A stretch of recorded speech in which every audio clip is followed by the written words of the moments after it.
assalamu alaikum wa rahmatullah musidɓe on jarama on salminama garti kadi ka émission woni weekend star heɓoɗo e Jama TV tous les dimanches à partir de 15h ha e 16h donc ɗo gandina weekend star ko émission mo ganduɗa hoorema en invité des artistes, des politiciens, des cordonniers, des vendeurs de fruits, n'importe quel golle ko jokkuɗon ɗon andi ka weekend star ɗo tawa ɗon hande noon ɓe gaddani on un groupe mo ganduɗa hoorema ko groupe waɗoɓe music ko ɓen ɗon hande suuɓiɗen ka weekend star woni groupe mo ganduɗa hoorema hiɓe tawa ka structure wiyeteɗo NG 224 wiyeteɓe Manjala System. Manjala System ko kamɓe hande invité ɗen ka plateau men Jama TV.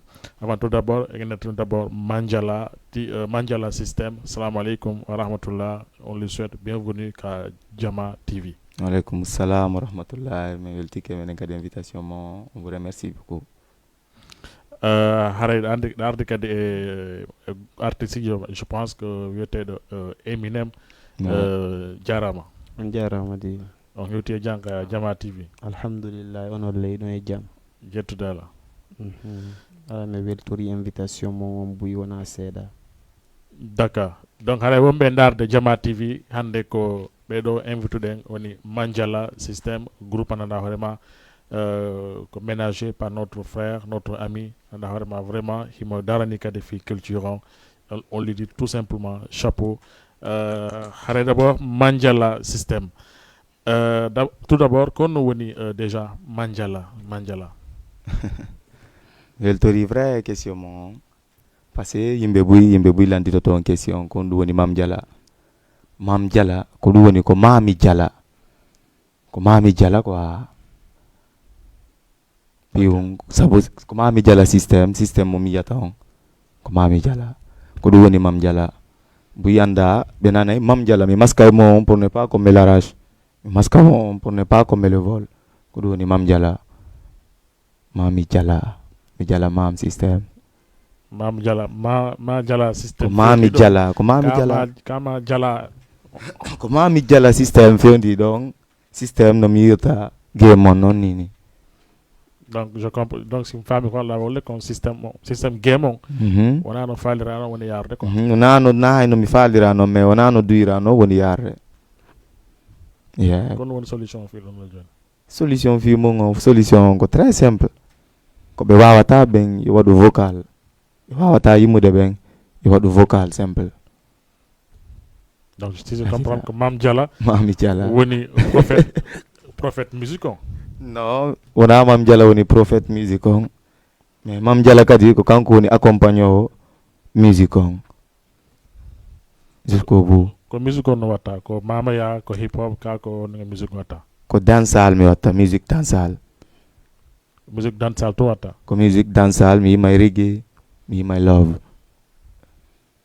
Donc a watta musique mo ganduɗa hoorema jonniray message de sensibilisation parfois e nder on dancehall an ɗon hay reggae ko waɗi min ni reggae ko musique jonnayɗo conseil e nder reggae ko ya conseil ko ɗum waɗi mi waɗanta reggae kadi sommes un messageur quoi komin aru waɗoɓe arugo guido hollata ta guida yimɓe ɓe mais ko arugol holla ɓe laawol moƴƴolngol kadi. D'accord, donc Hara Wembendar de Jama TV, je pense qu'en famille, en grosso modo, ce qu'il veut développer, Eminem, déjà Eminem en cas de kon watta ka structure ton. Mim ko ɓawo Mam Jala mi woni ko idol jan woni kawayata o accatalan ko mi woni ɓawo makko toujours kadi ko min fijantamo en tout cas kon fijantamo hon kon fijata ka groupe nder ton wono genre de danse on ni freestyle simo wadde ni mi joƴƴinanaymo bakji toujours ko idol jan on ko cadreur jo an on ni min kadi ka musique ko depuis on jokkondirɗon avant mo wadde musique walla ko pendant mo wadde musique jokkondirɗon avant mo wadde musique lambawo makko kanko neylan c'est mon idole. D'accord. Mam Diala kanko hande invité ka Jama TV e émission mo de Weekend Star. Mam Diala déjà yimɓe no faala nanugol konngol Mam Diala harna wowlugol tum est ce que ɗa wawi men dimbande ɗon seeɗa non si continue ka émission men no wawi en dimbande seeɗa mi hollora on kadi ko on ɗum woni rôle Eminem on ka nder groupe ton rôle makko on ko killino wala mi Diala mais waɗana on ɗum joni yondo Eminem la faala en fiju seeɗa beti Watagwa. Shugi il se planque, il se cache. Quand il me voit dans un son, il se rase. Il me vénère, il m'impose. Comme un bichoir, je le coupe à la rase. Je dis, yalla zizem. Pas peur de santé qui parle mal et gital. Yalla zizem. Quand j'allume un feu, j'allume qu'un seul pétard. Quitte les navires, les rats quittent les bateaux. Y'a plus ma go, puis on se met à l'eau. Nous n'allons pas nous noyer, nous savons nager, quelques à la vague, nous serons la bébé, nous serons là pour un problème d'ego. Tant pis pour d'ego, manipule les idiots, nous sommes pas des badauds, ni des nabaroles, nous sommes pas des vampires qui se cachent derrière mots, misère, c'est dit ça, les max sont tombés, les hypocrites se sont rébellés, ils ont cru que nous étions tombés à terre, mais nous sommes partis au-delà de notre chair, n'avons pas dans un méga respect notre père. N'avons pas dans un méga respect nos prières. N'avons pas dans un méga respect notre Père. Nous n'avons pas dans un mélias. On vous dira bam bam bam bam bidi bam. Les autres aujourd'hui sont armés de revolver wood boy. Bam bam bam bam bidi bam.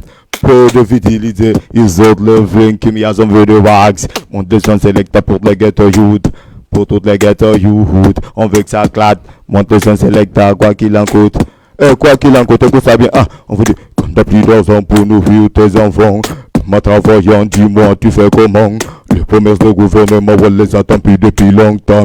Elles ne sont souvent que du vent. Si nous y sommes arrivés là, c'est non seulement pas notre faute. Depuis longtemps, les vampires ont creusé les roses. Yétobe, timbimi ya, bon kimi wanda. Ma benya ma meden ko fi ya la benna na bengo mai ka forme jam pazo ka tempo recruitment ne babylon missing bevo paseko mi ata yezo den sol bona kuto sa tindi ke kila wa bela ba ye boto fulo ko folo den solangong bona kuto mi denga di Jama TV do bona kaseko gido yo bado babylon me bi yo bodo jonna lango mai ka forme bada bodo begeto alangin de ma missing kan bi ma wa Jama Jama TV ga hande boom boom fire boom. Big Black yalla mam rara me dem zis killing and bomb me figure yalla mam zis dance yarega when I go some Yo. Il a one. Yeah, ça c'est le talent pur. Hein. Oui, Jama TV, chaque émission, chaque moment, on vous offre des jeunes talentueux. Vraiment, oui, Mam Diala, vraiment, Wondodo et notre ami, notre frère. Shirba, merci vraiment kadi mo jokkude kadi jeunesse on et voilà encadré donc vraiment merci donc kadi participer à émission en appelant sur le numéro 78 116 82 38 fiyo yewtude e Mam Diala yewti don kadi Eminem yewti don kadi kala mandana vraiment hidon fala mo salminde ka Jama TV do haray l'antenne est libre et disponible maintenant. Vous pouvez appeler 78 116 82 38 Fille YouTube ka hande et dimanche. Donc la régie si c'est bon, on va aller regarder juste un clip de Mam Diala. Après on revient pour développer ce clip. Je pense que quand le clip on titre déjà. Kofima. Quand wadi addi ha wida fima quoi en fait. Ko sabu ko dum dom mi yimani. Ko fi jibo mi yimani songon ko du wadi minni ko fima be bonnilan inde d'accord et ngata e mun développer journée après le clip inchallah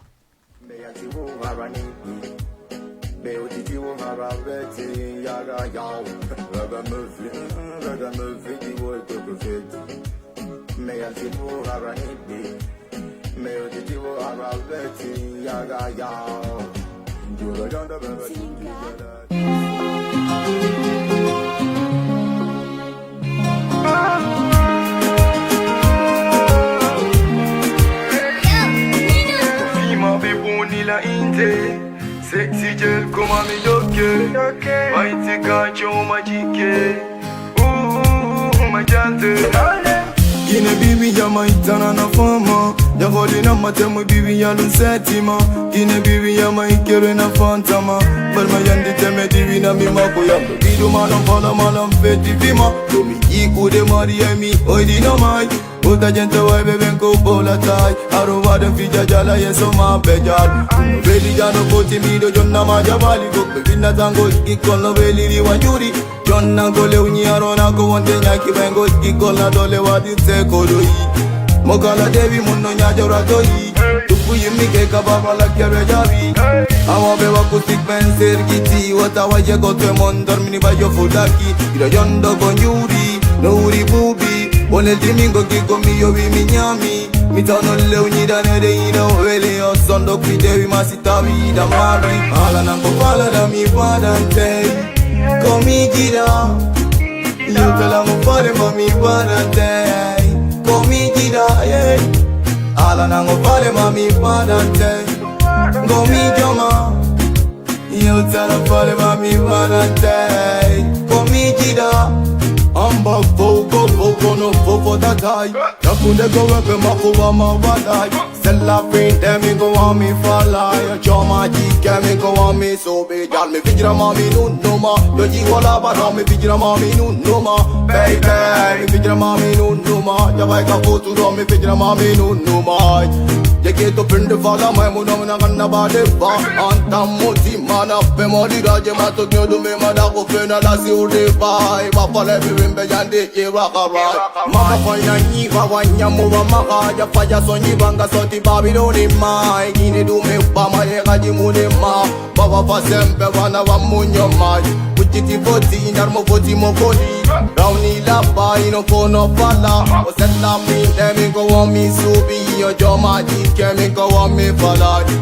Ala nginde mami yima wacha mai Yo na vale mami wada na mai Ola ngande mami butna bende mai Mi yima na mai Ama sergita da ya na nginde mami yima wacha mai Yo na vale mami wada na mai Ola ngande mami butna bende mai Mi yima na mai Ama sergita Ala nango pala da mi wadante Komi jira Yo tala mo pare mami wadante Komi jira yeah Ala nango pare mami wadante Komi jama Yo tala pare mami wadante Komi jira Amba peisi go sakawan Jawara takawan Jawara falajan Da yeso wabeban Me woni bi baby jalu no velala Me woni really di jalu no velala Yesi go sakawan Awa remo kawan Jawara falajan Da yeso wabeban Me woni bi baby jalu no velala Me woni really di jalu no velala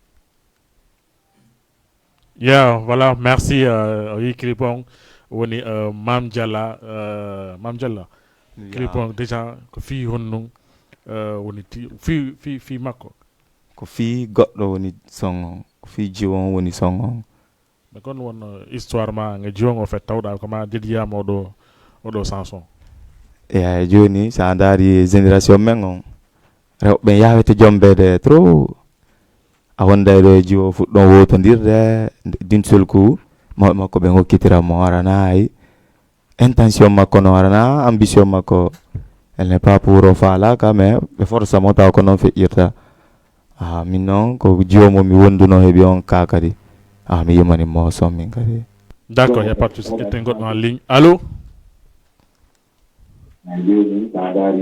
allo voilà il est parti s'il vous plaît son noddi ka télé hara ɗon data télé on ɗuyta e volume on fi on waw famodirde na ɗon hara c'est impossible que famodiren ka téléphone ɗon directement s'il vous plaît on ette soɓɓen aray donc bonnumen dimanche o nani donc voilà tu disais ko histoire ma personnelle en fait ko histoire am personnel waɗi mi waɗi on son yeah donc mais est ce que non encadre hari ko relation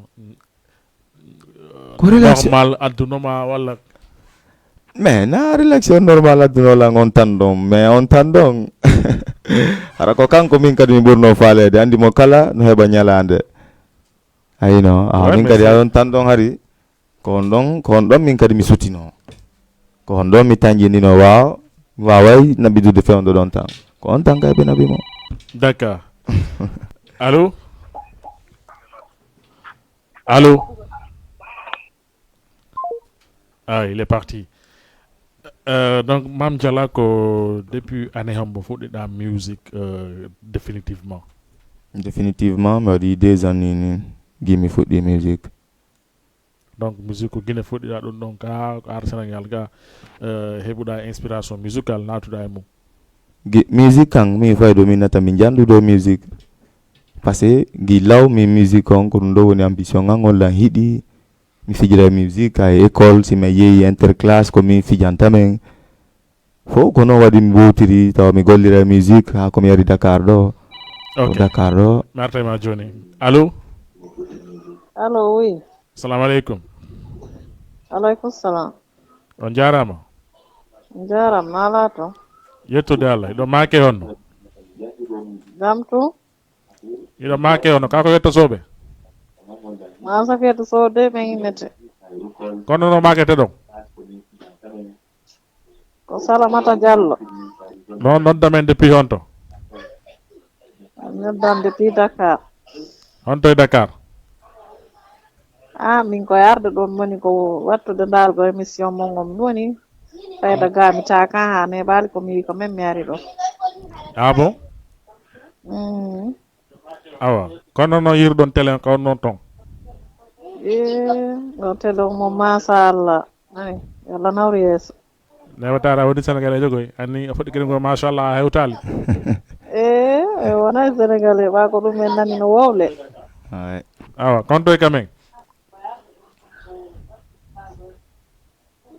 Ko Timbi Madina. Timbi Madina. Abola min jonnama invité ɓamɓe yewtide o nani. Awa. allo Alors oui. allo oui salamu aleykum Aleykum salam. Jarama to. on jarama onon kadi on no wayi Ala to. jam tun alhamdulillah Ko Timbi Madina. on to e Timbi Madina Laafu. laafu ouais. ɓe laafu ɓen on jarnama Onon kadi o weltanama o weltorama aray modi meɗen hiwro on to. ouais, on jarama Yalla nawru ɗum on émission o yeeso. amin ya rabbi on Aray jarama meɗen faala ɗo yo tegam men ɗon morso paate molo ko waɗna ko ha seeɗa o. Son heɓi feere mum meɗe weltori o aray modi Allah nawru yeeso. Adono ka seeɗa de ne. Aray meɗen weltori on aray tigi on vraiment aray merci beaucoup meɗen daara on ɗo. Awa jon ɗon on darumen kadi tambitoɗon kadi télé on tambitoɗon kadi ɓe jooɗiɓe ɗo nani consomme musique maɓɓe on. Inchallah kamɓe wonɓe ɗon ɓen mom miɗo darde ɓe ɗo vraiment clip makko machallah o yalla nawranmo yeeso. on jarama nawrana kala julɗo moƴƴo haray yo courage o yo wakkilo ɓuuri ko wakkiliɗon o moƴƴa Inchallah. aray fof wiwrama aray fof salminama mi gaccali hay e goto. mi weltanike on jarama on jarnama la gandino ɓay kadde fof ha ko bantara mi hewtiñami ha ko bantara nani. ha ko bantara ellala o jarama mi acciti o mi dara émission o. Awa merci. Merci beaucoup. La gandi noon ɓe laafuɗo wa defude ha ko bantara. Mam Diala hande sa nani sika ɓeɗo sonnaɓe ɗo naata encourageant kono génération jiɗin ara ko honno watta sentir surtout no jonnalan bon goɗɗo noddi kadi allo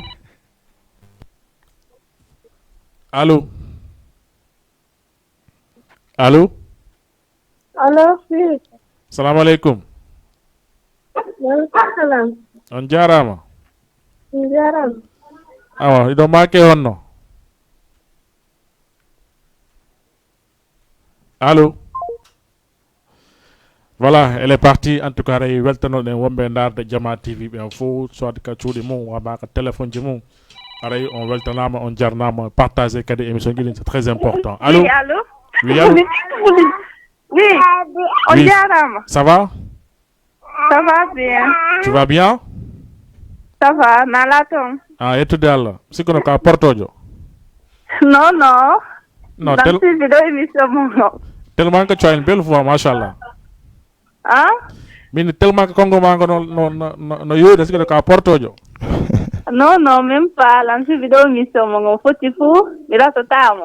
Kono weteda, merci infiniment. Kono weteda. Minko, muminatu minete. Muminatou Barika. Eh, muminatu bari. Ah, j'ai deviné, malheureusement. Contre Dakar wonna. Minko Dakar moni Medina. Medina. D'accord, mais je ne t'ai invité pas, ben, yewti donc. Ok, à la problème. Inu, allô, Mam Diala. Allô? Allo, oui, allo, oui. Ça va, no maksude? Seeɗa angoy. Ça va. Ko fewndi? Jam tum, mi jenti, mi ndari vidéo mako, ko foti moƴƴano. Ah ouais, merci beaucoup. On a Ok, vidéo. Allah nafti yeeso. Amin. Ok. Ah ouais, Ok. mi weltanike ma jarama. Ok, on jarama, yo Allah nabiri yeeso télé on. Amin. Donc fala ɗon tegana musique um Bagbari Faye ko nan. Blackberry. Joni si émission o lanni men daganta clip ma o nani. Ok, à la problème. Ah, merci Dion. Merci, bon week-end. Ok, bye. Aray, merci on wombe Medina, wombe ton ngel tapé face Rebus Ndiachar ton ha Sandial telen do ton fo on ko ton fo on jarama do darde kadi émission jidin ka Jama TV kala kadi ka yidon vidéo Jama TV que ça soit sur Facebook, sur YouTube, partager vidéo wallito don chaîne on tambito don kadi chaîne on. Il y a quelqu'un en ligne. Allô? Oui, salam alaikum. Alayhi salam. On jarama. On jarama koy. On nyalle jang. Janto. Kono makete don. Boubacar Diallo depuis Colobane. Boubacar Diallo depuis Colobane. Merci. Miɗen yuroma. No jenti don son Alphajo Dara. Ina fala son Alphajo Dara. O weli warata si ɗuɗali. Si on no wiɗa.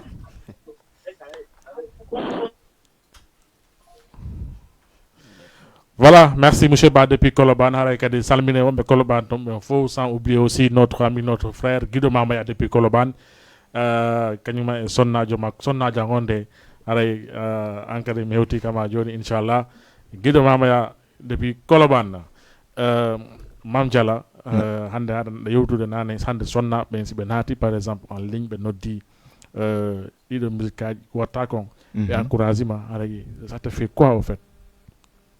Hande sonnaɓen si mi yi ɗum no jonnalan double courage ɗum ɗon tun tawno ɓeydalan courage ude e yomi gollu kadi de plus mi jonnaɓe kadi koɓe ɓuuri hidde kon kadi.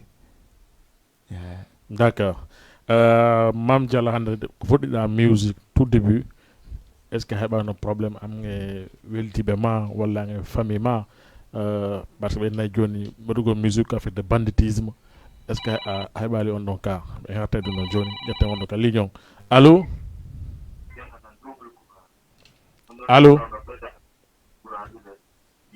Allô? Oui, allô? Oui, salam aleykum. Aleykum salam. On jarama. Jarama de. On ñalle jang. Alhamdulillah. Yo make honno noddame honto.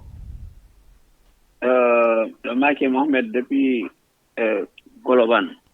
Mohamed depuis Colobane. Oui, je suis en direct ou bien? Vous êtes en direct, oui, à Jama TV. Ok, on oui, nalaton. Yettude Allah. Ok, allez, me weltodi télé, vraiment, allez, ça se fait plaisir que émission Fulbe Wadaka Lady Sénégal. En fait, allez, weltorama, ben invité mon kadi. Merci, ça fait plaisir. Vraiment ben donc kadi are mina be de courage vraiment are de weltanama are be weltorama kadi en fait. Ouais, merci beaucoup Ankadi Aveltanama Boubacar. Are ça c'est ma première fois de suivre cette émission mais ça me fait plaisir quand même. Merci infiniment. Wandi non konnu watto nga tambito dans les artistes débutants surtout. Ko yon ndaru ka page Facebook mabbe partageons les vidéos qu'ils font, partageons aussi les clips réalisés par l'artiste. Ça fait l'encourager l'artiste verbalement. C'est un peu gauche, mais il faudra que partageons ce qu'il fait au fait. Ça, c'est un message que j'ai pour les consommateurs musicaux guinéens. Ok, y a pas de souci. Ça, on doit arrêter nouvelle, mais vraiment, donc là pour l'inchallah. Après, capable de Facebook, ko Jama TV, on est capable de Facebook moi-même. So we Facebook, on vient de Jama TV, on y a une page télé Jama TV. Maintenant, en ce qui concerne l'artiste, si on est capable Facebook, on vient de Mam Diala, on y a une page Facebook Macon, partageons quoi attaquons. Partageons la chaîne de Jama TV. Ok. Ça fait la force en fait. Ok, y a pas de souci. Alors, pour mieux qui invité donc à dire mini de courage. Parce que on musique yomba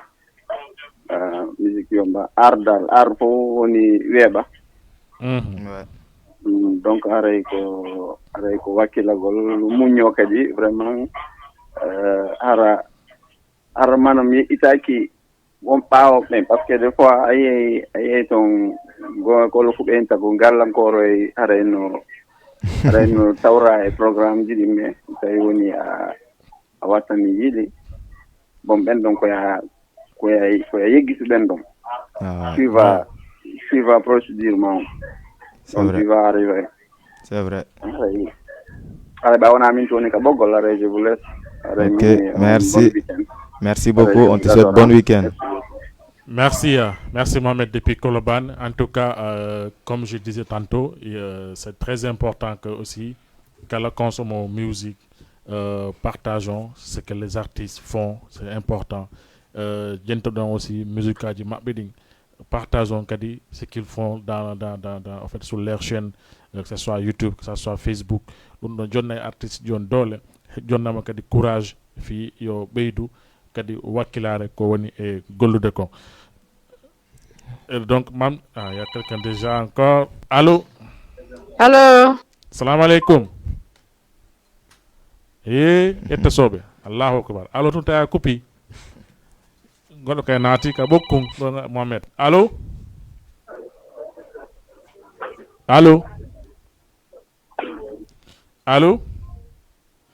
Xana on sot yal taw. Awa ñame ha ko bantara ma ha ko pouté comme ça on va yowtu go séda.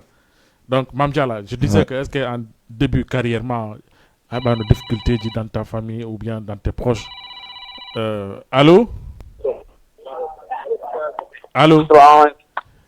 Maaleykum salam. On jarama do nyalle jang. Yantono golle. Yettude Allah noddame ngonto. Ko Mamadou Lamarana Diallo de Dental. Mamadou Lamarana Diallo ben tali. Awa ko no fewni tong Grand Dakar tong. Masallah wa ko haray ko yetumo ko. Jama TV no labi tong. Awa jo an ko watta. Mi anda. Mi faale a du teleon wa famondirde seeda. Awa. Aha. Kako ma pita. No man. Awa.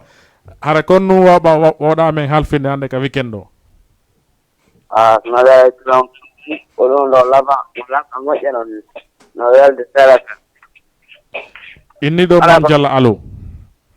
O yara ko men tan ko courage am fa wadu porne. Ko am ko rek. E wakili ko men be kanaro be. Inch'Allah. En tout cas, ça fait plaisir. Les encouragements verbaux. Courage. Merci beaucoup. Alors c'est un combat. D'accord, Inch'Allah. Ok, njara. Merci et bon week-end. Donc, Mme Diallo, l'une des questions doit y avoir compliquée parce qu'il me à chaque fois. Donc, je disais que est-ce que début de carrière, il y a un problème, souci, côté famille, côté tes proches ou bien certains amis, soit disant que tu fais la musique a fait de banditisme, d'après certains. Ouais. Mais oui, donc, parce que la kala, si yombi andu ala nafa.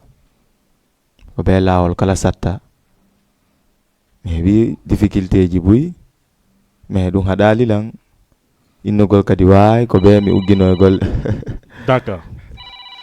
Allô. Oui, salam alaikum. Alaikum salam. On jarama. On jarama nala ton. Yettude Allah no martude no golleji. Ça c'est Mr Yaya. DJ Yaya. Alors, comment tu vas? Là, ça va, alhamdulillah. Ande nyande gom nodon ka émission ma. Non, ande ko wadi ande ka nanjila quoi. Flagrant man. Quand vous Yaya?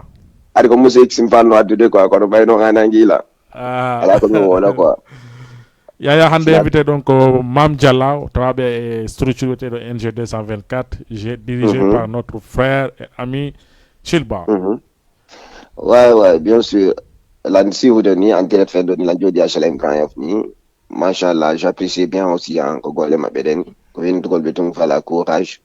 Inch'Allah, à la Kogota, quoi, qu'il a Goltung, voilà, vous venez de Kogolof, Kogolof, vous venez de Gum, quoi. Parce que, voilà, et puis, on va y aller, quoi, da mon quoi. Tu vois, ça va qu'il y ait Inch'Allah, oh, t'as dit, non, m'apprécie bien, machallah. C'est vrai, merci.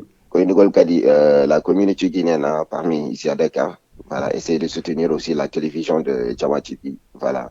D'Argol et d'Afrique dit communauté parce que voilà, notre double nos foutino là-bas, et puis de ton courage qui dit Wali Togol Kadi, voilà, toute la communauté guinéenne au Tibet au Sénégal. Et il faut on y ne ça va aller quoi, Inch'Allah. Et Kadi Badian, je lui ai dit que voilà, émission du Badi Mikalibira Tata, tu vois, émission du Badi non là-bas, parce que voilà, c'est encourageant l'artiste et kadi les politiciens aussi et kadi promoteur bebendo fo parce que meilleur programme du madame là-bas ko doit diminuer hande ma minute tammi kay mi tonya ma seda quoi machallah. Non, c'est normal. Merci Yaya, en tout cas c'est très important mais hande Yaya en tant qu'acteur culturel parce que de tawa et animation tawa que des affaires culturelles et hande ayide do des artistes on en a vraiment que débutants c'est des anciens basés au Sénégal ko hande d'après ko wadda ko analyse honno yida les relations avec les artistes. Ouais, exact. Artiste be wodbe Sénégal lo woni le talent chez fendo ni fuddi be awde vendo min nay be buri ay wontirbe no ko wona baynan feno parce que voilà no di artiste be jodi be do basi be do marpe talent ko tun ko min conseil ta ton artiste be wontirbe do be ko be wadu exploiter projet ma be din quoi parce que ma be wada faire no be nata e communication wakilo golla parce que ça wakila qui ay bata ko falla kon quoi. Moi j'apprécie bien voilà les artistes guinéens parmi nous ici wallahi respect il faut kadi la mari contact kadi be fo ko indugol be tongu yobe wakilo voilà woto be dano quoi parce que si be dani ke be bata fus ko non ça imi kada yibi bila wakili ki agolli ay be ko falla kon quoi donc on y conseille un ma be artiste guinéen on be do kadi artiste culturel quoi. Très important. Merci. Merci Yaya. Ok, je vous dis bye bye, Inch'Allah. Merci. C'était DJ Yaya, on a quand mardo émission Jama TV donc on a émission de tous les samedis, émission de Tube 224 quand DJ Yaya tous les samedis il me donne rendez-vous de Jama TV. God Kanati. Allô? Allô, oui. Oui, salam alaikum. Donc il est parti, c'était un auditeur, on dogi, on l'a créé de Sodio. Donc j'ai développé un point très important. Allô? Allô, oui. Salam alaikum. Njaram.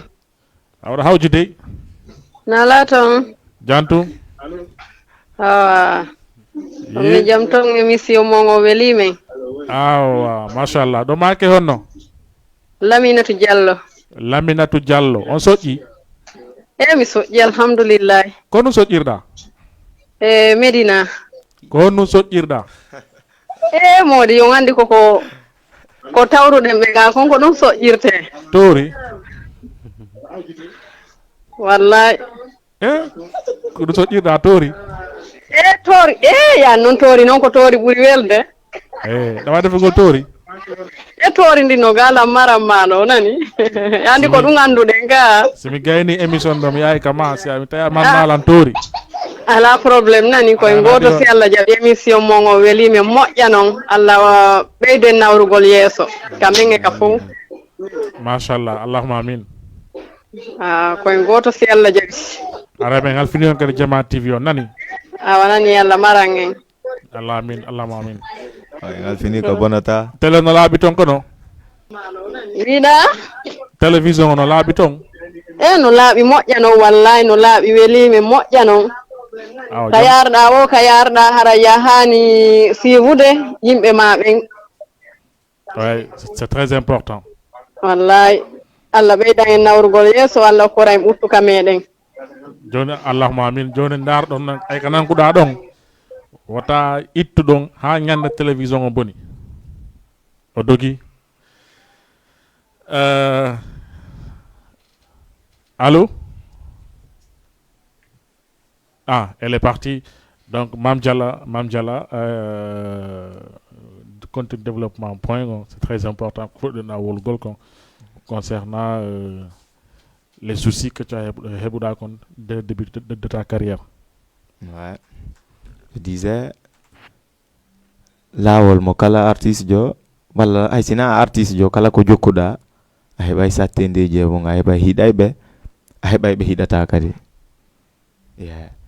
awa min mawɓe am ɓen franchement welatano ɓe na ɗum wonno ambition maɓɓe ara na ɗum mi jokkata sa kamɓe ɓe konti ɗum ɗo fof so a woni yimowo ko a bandijo ara a woni jattowo a woni fimowo a woni yarowo ara woni en global bandijo ɓe jaɓatano ɓe hiɗa few ɓe piyeteno ɓe piya o tigi fi ɗum ɓe yennama famille o ɓe haɓama añanama piiji fof fi tun hon ɗum fiya accitu darugo sa accitay mais malgré ɗum ɗon fof onti ni wa ɓa tun hawri kay ɗum ɗo fof heeɓi o tigi onti yahay ha anda ko honɗum woni musique ko honɗum woni musique tigi joni je pense que fewno ɗo a foɗi ka andugo kon woni musique le vrai sens musical en fait mais ko hande ko honto fewndiɗa musicalement fewndo ɗo ni min nayi alhamdulillah la yetti Allah buy seeɗa no ɓuuri hay seeɗa milan andi mi ɓeydike buy affaire musique on par ce que wonani mi fuɗɗori yehi ha mi hewti e o étape ɗo aray ko yettude Allah minnata ko yettore Allah joni noon komi halfintama comme message très important à vous les artistes mo gandanɗa hoorema a fuɗɗi ka base a fuɗɗi ka baykun yagal Allah wlan noon hawtidirima e junggo goɗɗo cette personne a tout fait pour toi que ce soit les publications que ce soit les déplacements qu'il fait inutile ɗum ɗon fof wakkita parfois golle makko o occupe e carrière ma tandi ɓe nayi la plupart les musiciens hiɓe musiciens et footballeur hiɓe hikkini jawdi ndi yeeso hikkini kadi succès yeeso il faut que tambitoɗa o adduɗoma hande ha fewdiɗa ɗo hay sa ɓuuri Michael Jackson janggo succès n'oublie pas cette personne c'est très important non on ɗon moom on ɗon kan komin on ɗon ko minen jadata ha min yiida ko woni toon kon ko min duwa heɓude kon ko minen wondata ha min heɓa komin on ɗon ala ko seydigal woni ala no bani adama e dolokke a jindata ɓornaki komin on ɗon ko be min wonda andina kono watta ange makko wayi wa bani adama e mbodo makko andi mbodo ga andi mbodo bani adama e mbodo makko gon ko ɗon ko ɗum ɗon ɓuuri wonde kooli sa voilà andi parfois yay feytuta wala dolokke ara wala dolokke on ɗon mo jindude non kono mbodo e joom mbodo ay feetuɗo no mari mboɗo ƴetten goɗɗo en ligne allo allo allo allo oui on jarama il est parti donc haray on weltanama kali kala wonɓe noddude fewndo ka Jama TV émission mo Weekend Star heɓoɗo e Jama TV tous les dimanches à partir de 15h à 16h et donc andi kadi ɗe mari kadi wiyetede émission La Bay Poy tous les lundis à partir de 21h à 22h jetten goɗɗo en ligne allo ayo assalamu aleykum aleykum salam on jarama Commander Renges. Yo, MK la Commander Renges, MBA. Yo, ma shugi na ma ita kolo. On no go, frère. Wa, tranquille. Kofondi. Chilling ka. Chilling you vibes ita kone. Andi lo ko doa no na ko boa. Aika. Billah wallahi. Ay sinon ko je trop grand. Mais sinon. Wa, best cause. Tranquille ka. Tranquille grand. Angoy. En tout cas, ça fait plaisir de te voir là-bas. Ah ouais. Je vois que voilà, le petit s'exprime bien. C'est vrai. Non, c'est normal. Andi, ko encadrement woni fo. Aika. Ko bullal ka bagga sebata. La vie. Bah du courage, on est là pour t'encourager et tout, parce que nous me quoi, tu vois. C'est vrai, merci beaucoup là, non, mille merci, wata yobude billahi. T'encourage et kaka football de wanda quoi, nous doit football kito quoi, football kito, c'est juste voilà quoi, aperçu on doit quoi. C'est vrai, c'est vrai. Donc wata wadurei wata sikwa heuta fokitali jipina comme David jipina vraiment respecte le boulot voilà. Mais ngandi ga on respecte tous les talents qui sont ici mais il y a pas ton égal. Aïka non ala bouida kene. Vous vous appelez comment? DJ. Vous vous appelez comment? Qui moi? Ah, vous. Jala mam. Vous pouvez le dire c'est qui c'est? Non, vous vous appelez comment vous? En tout cas, DJ. Il faut que... Alors, DJ. Tu m'as promis quelque chose, hein? Tu as oublié. Même Abdurrahman, ah. Awa Abdurrahman. En tout cas, DJ. Abdurrahman Diallo. Ouais, Aïka. Awa, monsieur Diallo. Ça va, alhamdulillah. Ah, quand nous faisons des kawani on tong. Ah, mais tu dois l'année, mais dans half non pas qu'on condamne, non. Ah, right, dans half fondri. Et moi, je suis jamon. On t'ambito mo. Ah, voilà. Inch'Allah. Dogodomo. Il me suis jamon quoi. On fera le maximum possible.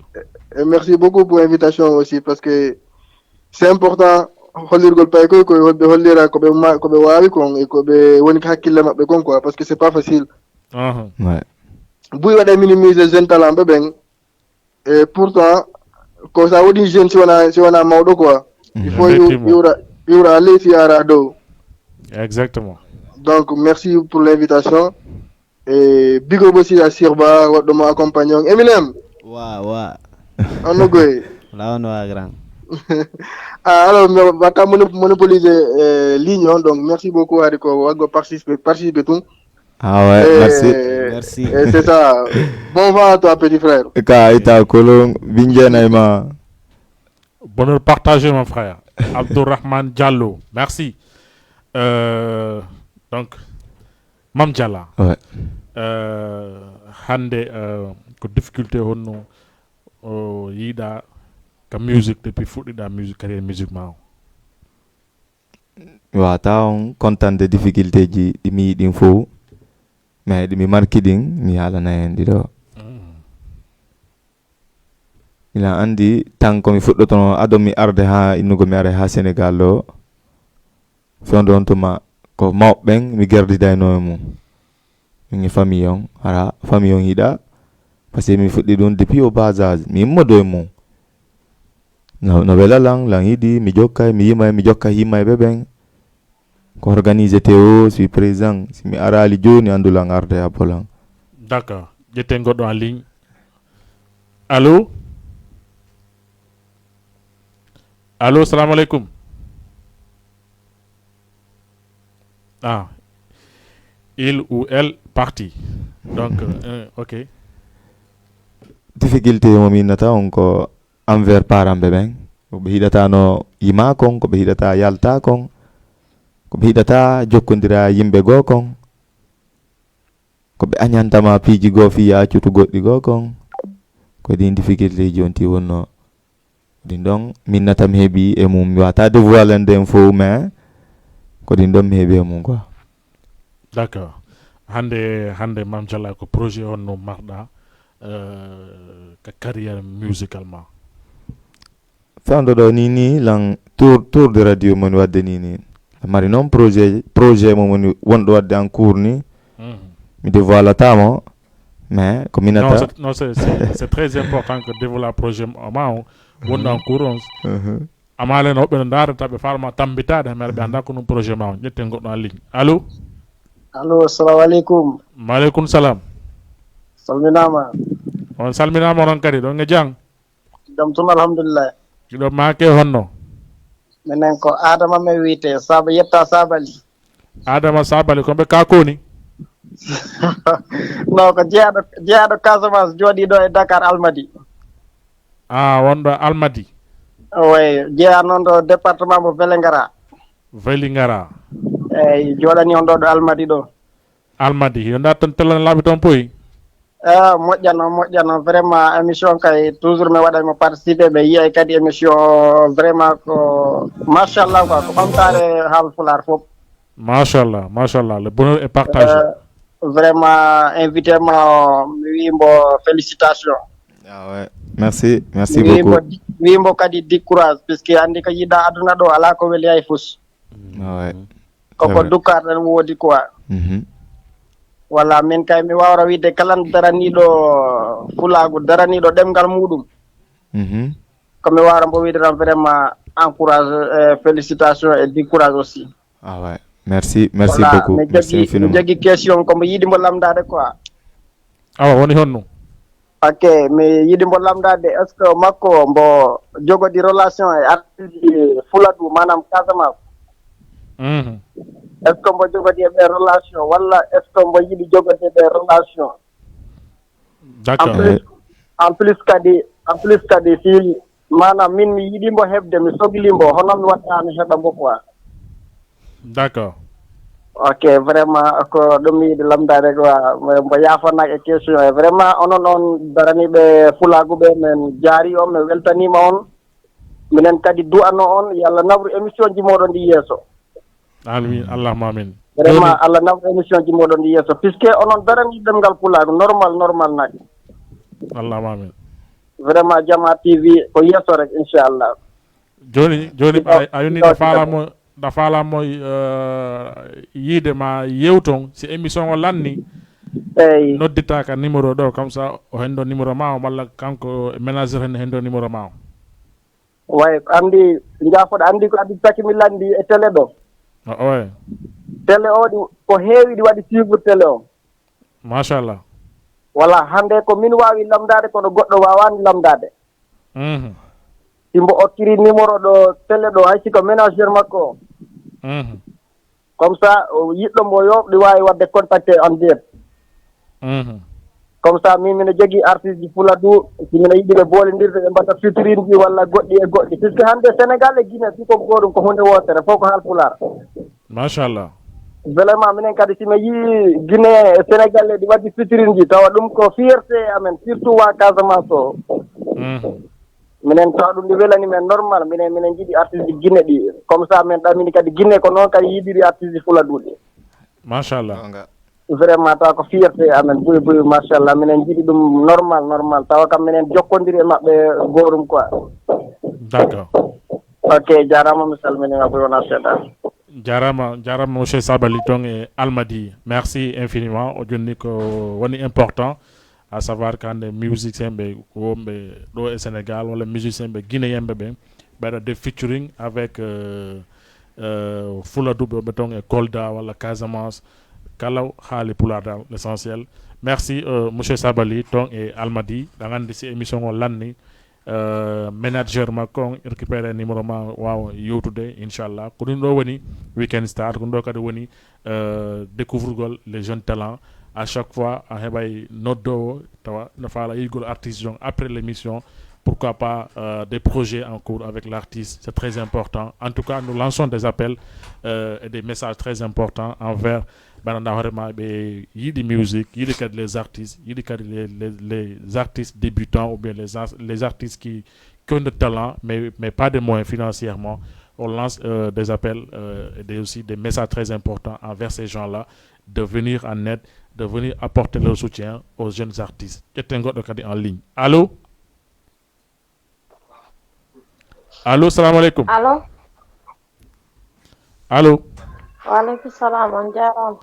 On jarama. Tone kongo mon seeda kongo ngol. Allô. Allô, ida nga jang. Allô. Jantun na lato. Jantun ida Allô, oui na. Ida make honno. Ko Aissatou Diallo depuis Colobane. Aissatou Diallo depuis Colobane. Haraw hiwrama ton fota wana seeɗa. Aissatou Diallo ɗutu téléma on wawa famodirde seeɗa nan. Ɗutu volume télé on seeɗa ni famodire.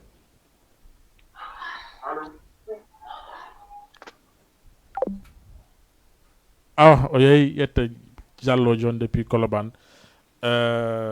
Donc Mam Diala ay sabali par exemple dido joni c'est très important que ay sa volta projet mo donc en cours on fou mais banjina seeda jama wawa andude exactement ko honno Mam Diala woni e programme de fi carrière musicale makko do actuellement ni pour le moment la tour radio mais ko step mari projet angol la mari wago step ko neba ara ila ni fambe be yo habbo step aro on kadi ko do boom majino kadi fo non kadi sallah ni jabi machallah pure dancehall no arde. OK. Allô. Allô. Allô. On jarama. Ala to. Yettude Allah. Yallangal. Jantum.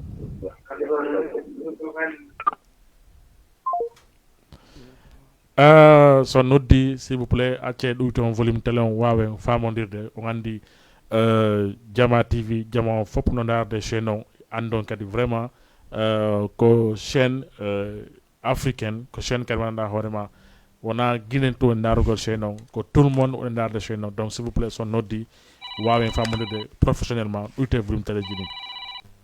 Allô. Allô. Allô. Allô. Oui, allô. Jantung do nga jang. Jantung do nga jang. Yetu dallo. Bolere no mafere. Alhamdulillah onolle. Jantung do yura no salmina. Awa do make honno. Diallo. Diallo. Allô. OK. Mam Diala donc haray ko widayda programme fendo step plan programme step on do yaltude step on yaltay fin d'année wala avant fin d'année wala on donc surprise wono itado tanko fo habba ki me ara ko on tan don duwa kadi tanko duwa donc on tan do mi haddo ita masala jabi. D'accord. Haray donc nani ko Mam Diala wi ko mo programme de step on do yaltude. De toute façon no wawi mo sabbade no wawa no jango no waga wongo hande kikide haray restez connecté scotché ka page Facebook Mam Diala on yeyi projet ɗi ton en cours inchallah naton ton kadi commande ton ƴetton kadi contact makko wawa yewtude en direct. Allô. Allô. Allô. Et on kadi vraiment c'est compliqué donc Mam Diala may kadi ndaren tawi ɗum ma yal seeɗa konngol ngol si ma yal seeɗa naasi konngol ngol ma yal seeɗa konngol ngol mayata jaw Jalamam. Eminem. What a man. Berembe maden sol koy cause na ita kolom. Zavi baby no de langela mam. Cause na. Zavi baby no de langezi cause na. Zavi baby no de mengenji cause na. Zavi baby no de woyeminem cause. Zavi manaja jino belti cause na. Zavi baby no de langela mam cause na. Zavi baby no de langezi cause na. Zavi baby no de mengeminem. Sabe manaja shino belti baby na mam jala lanjala mame jala gontri bawan konga foko bunchula mam jala lanjala mabi jala webe kono jesu gabe gede bumpula emilias mam jala lanjala mame jala gontri bawan konga foko bunchula mam jala lanjala mame jala webe kono jesu gabe gede bumpula cause na zavi baby no de lanjala mam cause na zavi baby no de langezi Zavi baby no demengenji cause na Zavi manaja she no welti cause na Zavi baby no de langela mam cause na Zavi baby no de langezi Zavi baby no demenjama TV Zavi manaja she no welti Bena nyaw sandikata luka de jata kubeta fiyo fonda mamenga la fonda mambila bejon no mawa dikso dorla saki balon dor lando doctor kat corner du di microbe kogonga monya ndu da hayare mu adana ma wo edo nga wo bine ko bobo pull up keep Mr. Gezi no keeper c'est que les antis ya Gezi ne coupe pas ya dan na ben salaki ben for be wadaki be babati be barakis on the windy artist boy kafis never give no one ila one body yandin ka give for myself cause na Zavi baby no de langela mam Zavi baby no de langezi cause na Zavi baby no de mengenji Sabi manaja jino welti cause na Zavi baby no de langela mam cause na Zavi baby no de mengezi cause na Zavi baby no de Eminem Sabi manaja jino welti baby no kondo bizo zon pour nous vivre tes enfants mais travaillant dis-moi tu fais comment les promesses de gouvernement on les attend plus depuis longtemps elles ne sont souvent que du vent si nous sommes arrivés là c'est non seulement pas notre faute depuis longtemps les vampires ont creusé leur pose Jonango maika for me pozo katampuru kirmane vampire missing the fobe bomba se ko basic me yata yeso den sorbo kuto satindi ke kila mobela baye boto pa kono tumbo mabebe yobedo den sol na kuto jala mam no katempo fiji walando den solonko ya yobo boom Commando Wingis, Yemuta Nama Commando Wingis, Pendeja, Adia Musica, Yemuta Nama Barte, Awabade, Commando Wingis, Yemuta Nama Commando Wingis, Pendeja, Adia Musica, Yemuta Nama Barte, Awa.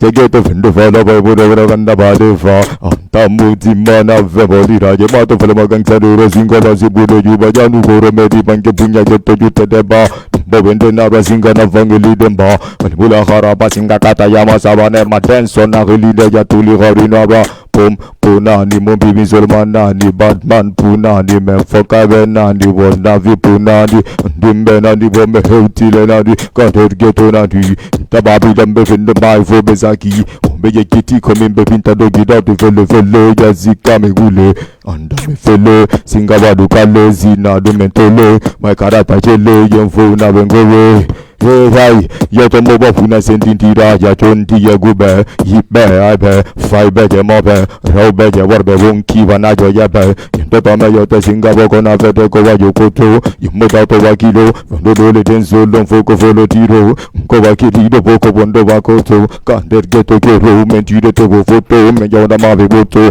Arko boto koro me yeto makoto Ya muvu banankoro Hocho chiko wabelto ya chadanko kecho Half loko folo Mobo piti yolo Andeka jama TV doko yo denzol Fireman boom Nati da wena kasego Sida fala denzol Ontawa lanka tumbo Yatabe Timbi menje ya Jama menya la tabenko jama TV Nati game beko feja jala paiko Buntu la system wana kala la Palestine do me big up now ma Fabe pipi bigo some fancy man in my line Vampire system wano makoya na raji Tingi wunting for mon capital kana Irena tintima night club bomara Mufaya simana mesinga nyamura maha Music ango bona zamakala My condensed one mindo makofi ya jala Wabego benati ga kofi feja jala Minda me yari ga mebe kofi Vitu no fijire jali ten La mam system pino jali ten be yen kofi Vitu no fijire jali ten Eminem jababe do dugune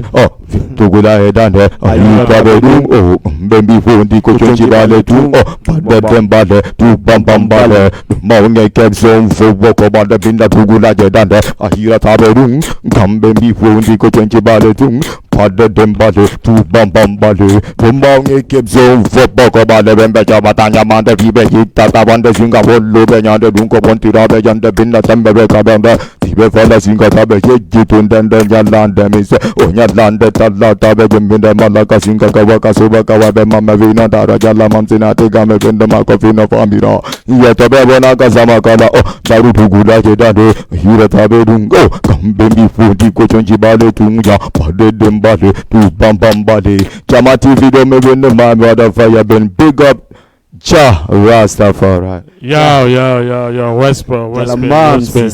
Jala mi king kita, kila mo bella la side right. Yeah, respect. Onani. Yeah, quel talent. Merci à vous maintenant avec un page Facebook, Abdourahmane Diallo, Adama Sabali, Ambokadi.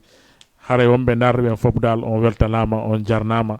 Wombe kadi e partage de vidéo on Facebook ara kambe kadi vraiment be weltanama kadi wombe kan darde Jama TV ka cuudi ne kadare ka vraiment on weltanama kadi sans oublier aussi wombe Medina ngel tapé ton fo Parcelles Assainies Guédiawaye. Allô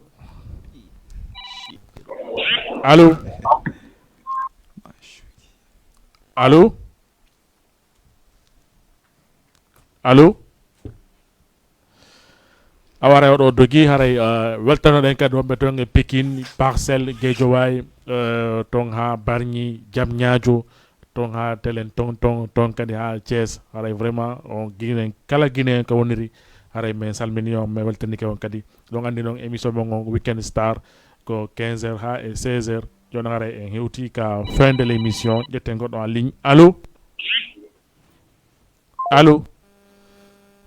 o dogi haray en hewti ka fin de l' émission en jonnay Mame Diala o waynito fi hande daren kadi inchallah pourquoi pas un programme kadi fi émission go uniquement pour structure NG 224 inchallah. Allô il est parti. Donc Mame Diala na wawi wayntagol fans ɓe maɓen jonnaɓe kadi rendez-vous inchallah prochaine fois e ɗo Jama TV inchallah.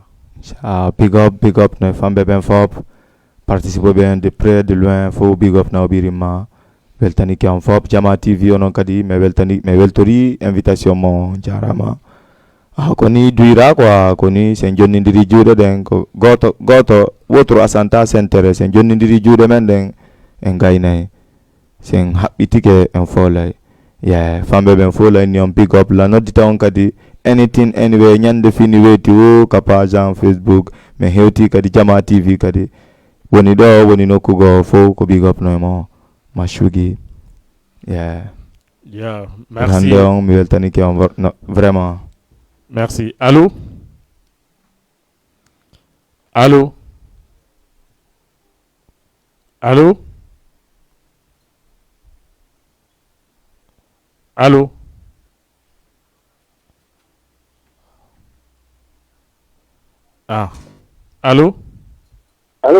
oui on jarama nala ton yettude Allah falo kolon ɗon Alpha Dara Alpha Dara awa so émission lande nani inchallah haray o kamɓe kala ɓe weltanama kamɓe woniri o gandali kono e makete mais e weltanike ɓe donc Eminem engrais wa jonnugol dernier moment o hande wawen waynitade. Aray la weltani fo mi weltori invitation mon on aray ko en jonnidir juuɗe fino yaare yeeso goto tun gaynata ko si wallidirama ko si wuli ha si wela aray meɗe weltani fo mo kala ka woniri aray mi weltike moƴƴa noon. D'accord. En tout cas, merci infiniment. Le groupe on a invité, on est Mame Diala et Weltano Nkadi Shurba. Weltano Nkadi Kala, on a hino de soutenir la culture guinéenne, do et Sénégal et partout dans le monde. Haray Kadi, vous les ménagers, pourquoi pas tumbinirong artistes au Sénégal loben gada featuring ensemble. C'est très c'est nous kadi ko labana kadi culture par exemple 5 artistes ou bien 6 artistes wada featuring wada clip goto. Vraiment, nous avons lancé la culture guinéenne au Sénégal. En tout cas, merci infiniment à vous tous. Merci. Big up. Big up, merci, Inch'Allah. Je vous donne rendez-vous, Inch'Allah, demain lundi, donc émission La Boy Poy, Inch'Allah, à partir de 21h jusqu'à 22h, Inch'Allah. Bon week-end, bon dimanche. Restez scotchés avec Jama TV, Inch'Allah. One love. One love now, Birima. Big Lucas, Grand Wuri, big up now ma. Big Sal Coiffure Chero, Manaja Shi, Bing Chena ma. Yeah. Merci.